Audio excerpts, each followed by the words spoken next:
você é oficialmente a salamandra salamandra. Sim, até seu nome científico é ridículo. Parabéns, você é o anfíbio gótico da Europa, o lendário espírito do fogo, que a humanidade acha místico e fascinante. Na prática, você é um saco de pele úmida vivendo numa gestão de crise permanente, do berço ao túmulo. E falando em berço, vamos destruir logo essa ideia de que a natureza é uma mãe gentil. No seu caso, a natureza é uma psicopata que te odeia. Sua vida não começa num ovinho protegido numa folha bonita e serena. Dependendo da linhagem da sua família, você já começa no modo hardcore, preso dentro do corpo da sua mãe. E não pense que o oviduto materno é um hotel 5 estrelas com serviço de quarto e Wi-Fi. É uma arena de MMA no escuro, cheia de fluidos e violência. Você é vítima e algoz de um fenômeno pavoroso chamado adelfofagia. Traduzindo do biologuês para o português claro, você come seus irmãos. Isso mesmo, você não recebe nutrientes de forma passiva e pacífica via cordão umbilical. Você precisa lutar por eles na base da mordida. O útero da sua mãe não é um santuário, é um buffet limitado, onde o prato principal é o seu vizinho de gestação. Os ovos que não vingaram, você come ou fagia. Os irmãos menores que demoraram para crescer, você devora sem piedade. Antes mesmo de ver a luz do sol, você já é um canibal reincidente. Sua primeira refeição não é leite, é o corpo da sua família. Você não nasce porque é especial ou escolhido. Você nasce apenas porque foi o assassino mais rápido e faminto da barriga da sua mãe. E quando finalmente você é expulso para o mundo real, a piada cósmica continua. Você é a salamandra de fogo, certo? O animal que as lendas dizem que nasce nas chamas? Errado. Sua mãe te despeja na água gelada. E não é qualquer água, é geralmente um riacho instável ou uma poça de lama temporária que mal merece o nome de habitat. Assim que você cai na água, o carinho materno evapora. Ela vira as costas e volta para uma floresta úmida, deixando você uma larva minúscula, lenta e sem noção, para lidar com a física dos fluidos. Se você caiu num riacho, prepare-se para o fenômeno da deriva catastrófica. É um termo chique para dizer que você é péssimo nadador e a correnteza te trata como lixo. Uma chuva forte, o nível da água sobe e você é arrancado do seu esconderijo debaixo das pedras. Você não nada, você é arrastado violentamente rio abaixo, batendo a cabeça em cascalho, girando como uma meia numa máquina de lavar assassina. Estudos dizem que essa brincadeira elimina mais de 60% da sua turma numa tacada só. Você não é um explorador aquático, você é detrito biológico à mercê da hidrodinâmica, e se você não for arrastado, você tem o prazer de conhecer a fome crônica. O ambiente onde você cresce é oligotrófico. Isso significa que não tem comida. Você passa dias, semanas, meses num estado de inanição, caçando migalhas invisíveis, enquanto um girino de rã comum vira sapo rápido e vaza dali. Você, com seu metabolismo de internet de escada, pode ficar travado nessa fase larval ridícula por mais de 400 dias. Sim, mais de um ano sendo uma larva faminta, vulnerável e com medo, só porque seu corpo não consegue juntar energia suficiente para crescer. Você é a salamandra salamandra. O nome é tão criativo que repetiram, provavelmente porque o taxonomista dormiu de tédio olhando para sua cara. E não se engane com o apelido salamandra de fogo. Você não tem nada de fogo, calor ou energia. Você é um ectotérmico gelado, um pedaço de carne fria que a evolução esqueceu na geladeira desde o Jurássico. As pessoas adoram te chamar de fóssil vivo. Elas acham que isso é um elogio, como se você fosse um clássico atemporal. Na realidade, fóssil vivo é o jeito educado da ciência dizer que você é um software obsoleto, que ninguém teve coragem de atualizar. Seus ancestrais, como o Marmorapeton, já rastejavam por aí milhões de anos atrás, com esse mesmo design básico. Enquanto os mamíferos viraram baleias, morcegos e humanos, você continuou sendo isso, um lagarto molhado que não é lagarto. Você é a prova viva de que a evolução não busca a perfeição. Ela se contenta com o menos pior. Você é um beco sem saída genético, mantendo um status quo corporal que custa uma fortuna metabólica para sustentar. E por falar em genética, vamos abrir o capô dessa máquina quebrada. O seu genoma é uma piada de mau gosto. Ele é gigantesco, obscenamente grande. Mas não porque você é complexo ou especial. É porque você é um acumulador digital biológico. Seu DNA DNA está entupido de elementos transponíveis e sequências repetitivas inúteis, o famoso DNA lixo. Você carrega gigabytes de código genético que não servem para nada além de pesar. É como se você tentasse rodar um sistema operacional moderno num computador dos anos 90 com o HD lotado de vírus e memes velhos. E qual é o preço de carregar esse bloatware genético nas costas? Lentidão. Ter um genoma obeso significa que suas células demoram uma eternidade para se dividir. Enquanto outros animais estão evoluindo, adaptando-se e diversificando rápido, você está lá, processando dados inúteis. Você é um download de internet de escada num ecossistema que roda em 5G. Essa lerdeza celular é uma âncora que te prende no passado, impedindo que você inove biologicamente para sair da lama. E falando em sair da lama, vamos rir da sua transição para a Terra. Seus ancestrais decidiram sair da água, mas esqueceram de levar o equipamento básico. Répteis desenvolveram escamas impermeáveis, pássaros, penas, mamíferos, pelos. Você decidiu encarar a atmosfera seca pelado. Sua pele é permeável, o que soa sofisticado, mas na prática significa que você é uma esponja que vaza. Você não conquistou a terra firme, você vive como refugiado nas sobras úmidas dela. Sua existência terrestre é uma fraude. Você se diz animal de terra, mas se ficar no sol por 20 minutos, você evapora. Você é escravo da umidade relativa do ar. O risco de dessecação é sua sentença de morte diária. Você não tem liberdade de ir e vir. Você tem liberdade condicional restrita a dias de chuva e buracos molhados. Evolutivamente, você é aquele amigo que foi acampar, esqueceu a barraca, o saco de dormir e a capa de chuva. E agora chama tremer de frio de conexão com a natureza. Digamos que, por um milagre estatístico, você não foi arrastado pela correnteza e morreu esmagado nas pedras. Parabéns, você ganhou o prêmio de consolação,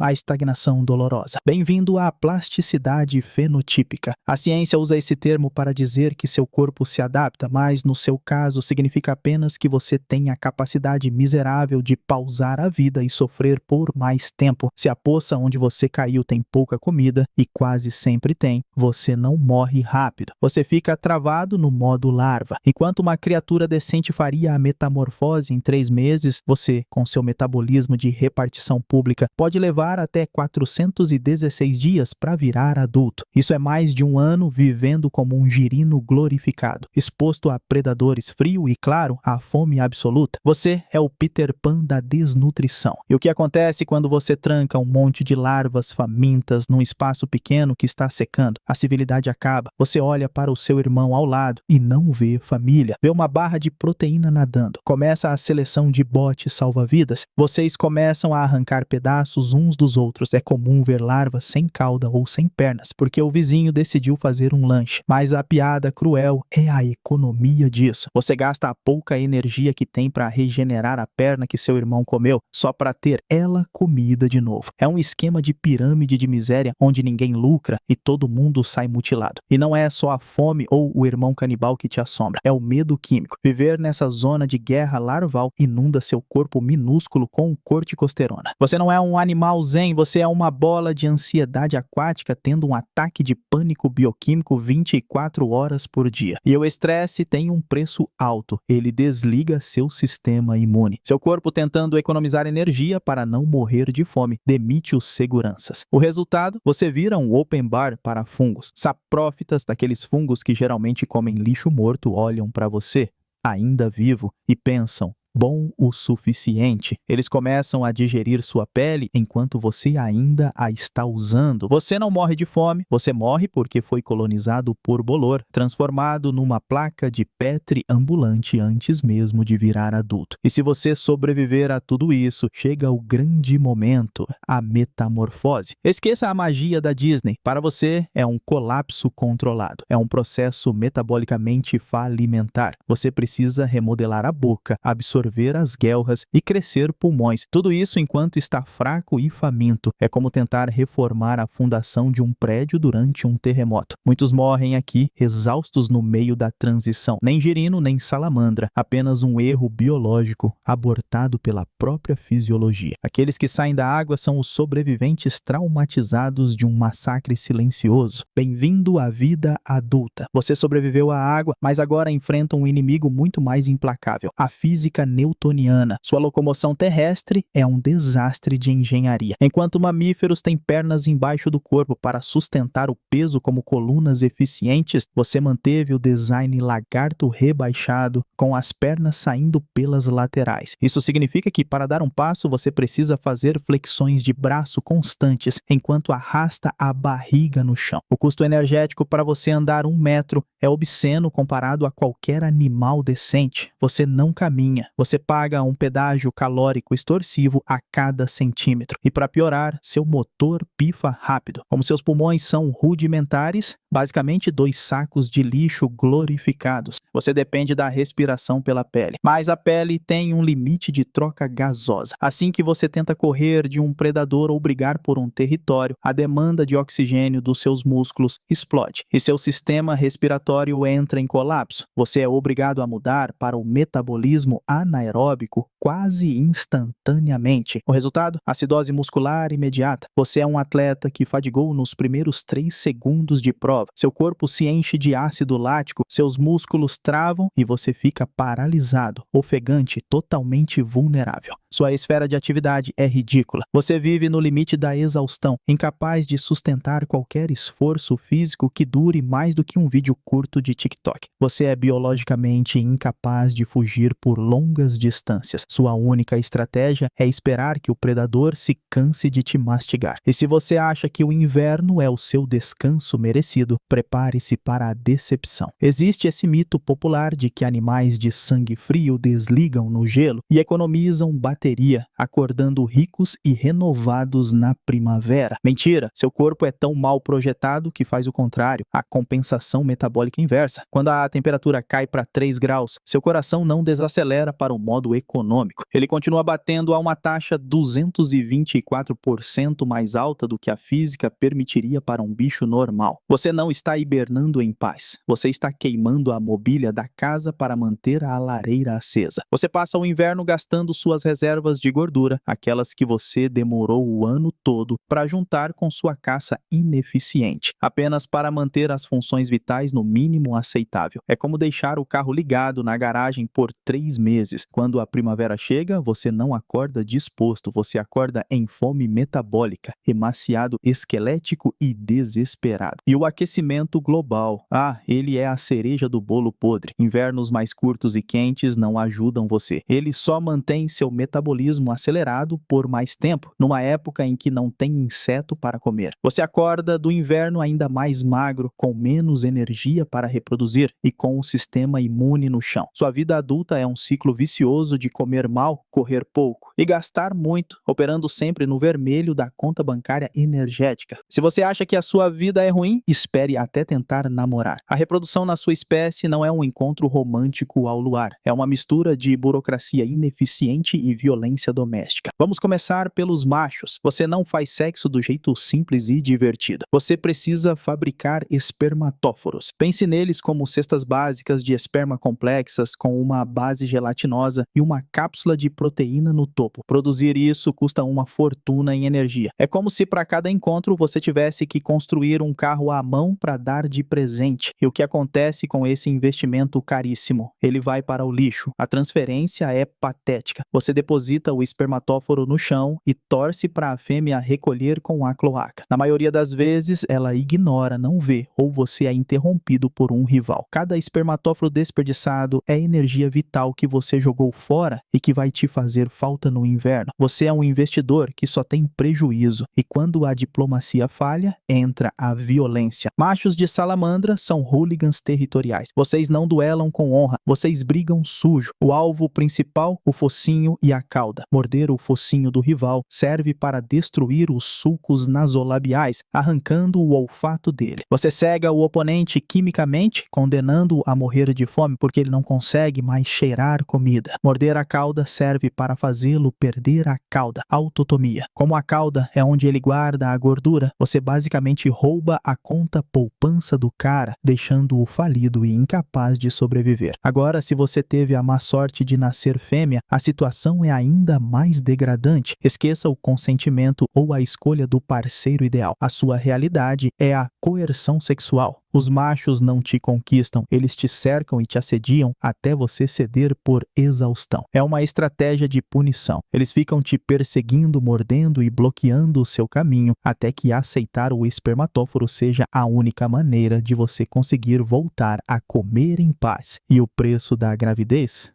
É um aluguel que você paga com a própria carne. Diferente da maioria dos anfíbios que joga os ovos na água e vai embora, você carrega os filhotes dentro de você. Você vira um ônibus escolar lotado e sem freio. O peso físico dos embriões te deixa ainda mais lenta, se é que isso é possível, e desajeitada, tornando você um alvo fácil para qualquer predador. Você não consegue fugir, não consegue se esconder direito e precisa comer o dobro para sustentar os vampiros internos. Esse assédio constante dos machos e o peso da gestação mantém seus níveis de corticosterona nas alturas. Você vive estressada e lembra do que o estresse faz? Ele desliga seu sistema imune. Fêmeas que investem muito na reprodução ficam mais doentes, cheias de parasitas. É o trade-off cruel da sua vida. Para criar a próxima geração, você precisa sacrificar a sua própria saúde, aceitando ser um hospedeiro fraco e doente. Você não é uma mãe natureza gloriosa. Você é uma incubadora exausta, perseguida por stalkers e com o sistema imunológico desligado. Você anda por aí com essa roupa amarela e preta de aviso de perigo, achando que mete medo em alguém. Olhem para mim, sou tóxica, produzo samandarina. Que fofo. Você gasta uma energia absurda sintetizando alcaloides esteroidais para convencer uma cobra a não te comer. Mas o seu verdadeiro predador não liga para a sua cor. O seu verdadeiro predador já está dentro de você. Você não é um guerreiro químico. Você é um condomínio de luxo para vermes. Apresenta o seu inquilino número 1, o Rabdias. Um nematóide nojento que adora viajar pelo seu corpo. O ciclo de vida dele é um filme de terror corporal. As larvas penetram a sua pele, viajam pelos seus tecidos e se instalam nos seus pulmões. Lembra daqueles pulmões ridículos que mal funcionam? Agora imagine eles cheios de vermes adultos se alimentando do seu sangue e do tecido pulmonar. Eles causam pneumonia verminosa. Você já respira mal por natureza. Com os pulmões transformados em buffet de parasita, você começa a sufocar por dentro. A sua capacidade aeróbica, que já era patética, cai para zero. Você tenta compensar respirando pela pele, mas seu sistema imune está tão ocupado, tentando e falhando matar os vermes pulmonares, que deixa a porta da frente aberta para algo muito pior. Você é um campo de batalha, onde quem perde é sempre o terreno, ou seja, você. Mas se os vermes comendo seus pulmões são ruins, espere até conhecer o apocalipse microscópico que vem de fora. O nome dele é Batrachoschitrium salamandrivorans, ou bisal para os íntimos. O sobrenome desse fungo significa literalmente devorador de salamandras, e ele não está brincando. Diferente de outros fungos que só dão uma coceira ou engrossam a pele, o bisal é um necrófago sádico. Ele digere a sua pele enzimaticamente. Ele cria úlceras multifocais. Em português claro, ele abre buracos na sua carne. Você começa a virar um queijo suíço vivo. Crateras aparecem no seu corpo, expondo a carne viva por baixo. E lembre-se, a sua pele é o seu pulmão e o seu rim. Quando ela é destruída, você para de respirar e para de controlar a entrada de água e sais. Você entra em falência múltipla de órgãos enquanto sente a dor excruciante de ser dissolvido por ácido biológico. E a sua reação, pânico. Você tenta fazer a única coisa que sabe: trocar de pele. O animal infectado entra em ecdise compulsiva. Você tenta arrancar a própria pele desesperadamente, como se estivesse tirando uma roupa em chamas, tentando se livrar do fungo, mas não funciona. As hifas já estão profundas. Você gasta suas últimas calorias se despindo inutilmente, enquanto bactérias oportunistas entram pelas feridas abertas para causar septicemia. A morte chega em menos de 18 dias. Não é uma luta, é uma execução sumária onde você assiste seu próprio corpo derreter.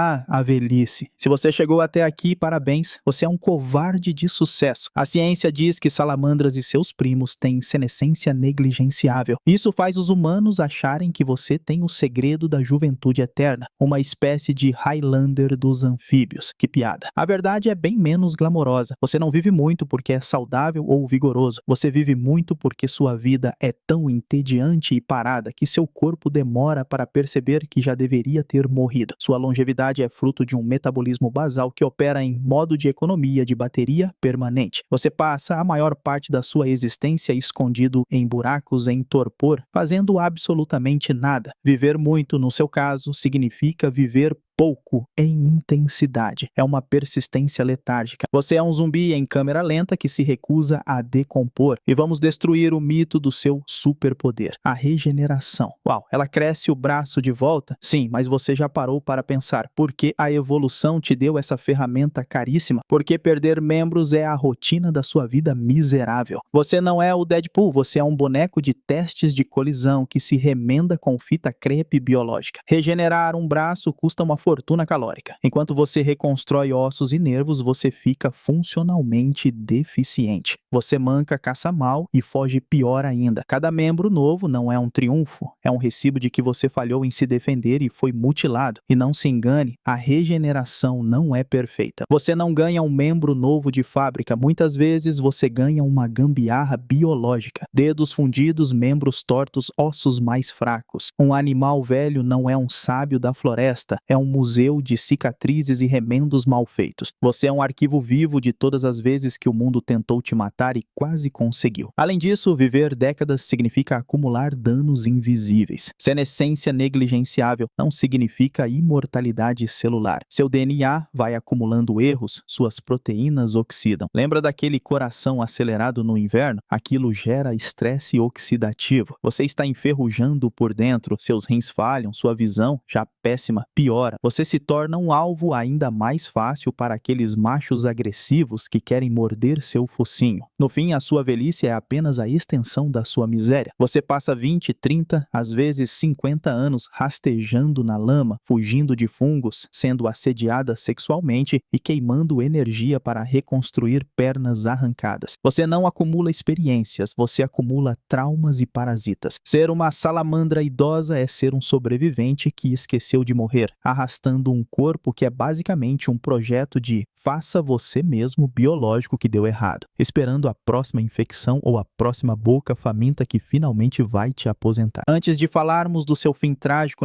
vamos rir um pouco da sua fama injustificada. Você é a maior fake news da história natural. Seu apelido, Salamandra de Fogo, e sua presença em brasões reais, como o de Francisco I da França, te deram uma reputação de criatura mística, elemental e poderosa. A lenda dizia que você nascia das chamas, que seu corpo era tão frio que podia apagar fogueiras e que você possuía segredos alquímicos. Os humanos te olhavam com reverência e medo. A realidade, porém, é patética. Essa lenda surgiu porque você tem o hábito estúpido de se esconder dentro de troncos podres e úmidos para hibernar. Quando um camponês medieval pegava esse tronco e jogava na lareira, você, que estava lá dormindo, acordava no meio de um inferno térmico. Você saía correndo das chamas, secretando aquele muco branco tóxico em pânico total, tentando não virar churrasco instantâneo. Os humanos viam isso e pensavam, uau, um espírito que nasce do fogo. Não, gênio, é um anfíbio em pânico sofrendo queimaduras e fugindo da morte certa. Sua fama lendária é baseada num erro de interpretação de um acidente doméstico. Você não domina o fogo, você é a vítima dele. E se você acha que ser queimado vivo por engano é o fundo do poço, espere até ouvir sobre o conhaque de salamandra. Existe uma lenda, especialmente nos Balcãs, sobre uma bebida alucinógena feita com você. A receita é basicamente um manual de tortura. A história conta que jogam salamandras vivas em barris de frutas fermentando ou derramam aguardente fervendo sobre elas. O objetivo? Fazer você entrar em pânico mortal e liberar todo o veneno das suas glândulas parótidas na bebida. A sua samandarina, aquela neurotoxina caríssima que você demorou meses para produzir sacrificando seu crescimento, vira ingrediente de festa para humanos entediados. O veneno, que deveria paralisar predadores e salvar sua vida, supostamente causa alucinações auditivas e visuais em quem bebe, além de uma excitante paralisia temporária das pernas. Você sofre uma morte agonizante, afogado em álcool e suco podre, só para que um primata pelado possa ver cores piscando e cair bêbado no chão. Sua defesa química suprema não te protege, ela te transforma num narcótico bizarro. Mesmo que isso seja em grande parte um mito urbano, o fato de a humanidade ter inventado essa história diz tudo sobre a sua posição na cadeia alimentar. Você não é respeitado, você é ingrediente. No fim, sua existência mística e